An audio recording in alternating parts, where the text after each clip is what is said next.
words are not coming and they are so much concern. Why? Because I am waiting for words and God is not giving me words. So they are expecting that God will speak to me so that I will tell the people. But they have no idea that sometimes God don't give words. He sends the prophet as the message. So sometimes your life is the message that is normally sent by the Lord himself. You will be waiting for the message, but you don't know that you are the message. So understanding this helps a lot of people. Many times some prophets comes to me and said, I don't hear anything. I don't hear from the Lord. I don't hear anything. I don't know. I pray. I'm not seeing anything. I'm not hearing anything. But they actually forgot the Bible said your life is a living epistle. So it's not all the time God speaks by sending a word. God can speak to a generation by sending you, so that he expects that generation to see you and then know the message that he has for them. That is why it is very important people understand that they are the messages. So there are sometimes things are happening around the prophet he don't understand. The prophet is anointed, he's blessed by the Lord, but sometimes there are difficult seasons. God will introduce a particular season in the life of the man of God. That is because he wants the generation to get that message, because there is a generation that don't hear words. There are generations that don't hear words, and there are generations that don't understand visions. The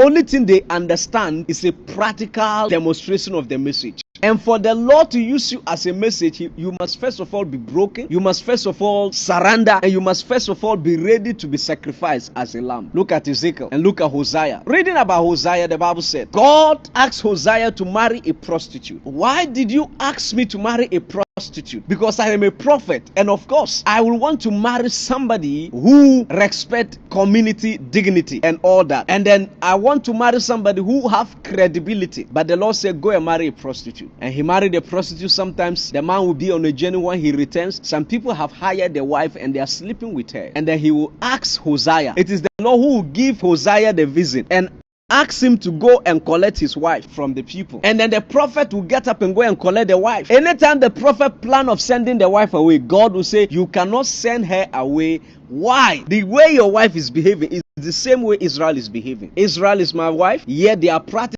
prostitution, yet I have not abandoned them. So Hosea, if I have not abandoned Israel, you can't abandon. So your life and your marriage is a message. So he was saying your life and your marriage is a message. There are sometimes you don't understand the prophetic instruction God gives to people. But sir, you have to understand that there are generations that don't understand words, they don't hear words, and they don't understand visions, no matter the number of visions you share with them. The only thing they understand is what? Practical demonstration. And God will send a prophet who have surrendered, who is broken, and who have died to flesh as a message to the people. So prophets are encrypted. Most prophets are divine encrypted from heaven that have been sent into their generation to represent God and to speak on behalf of God, but not the way people are expecting them to speak. He told Jeremiah, before I formed you in the womb, I knew you. Before you were born, I sanctify you. I ordained you a prophet to the nation. So from the womb, he was what? Encrypted with a message that no one could carry. So sometimes you are a message sent from heaven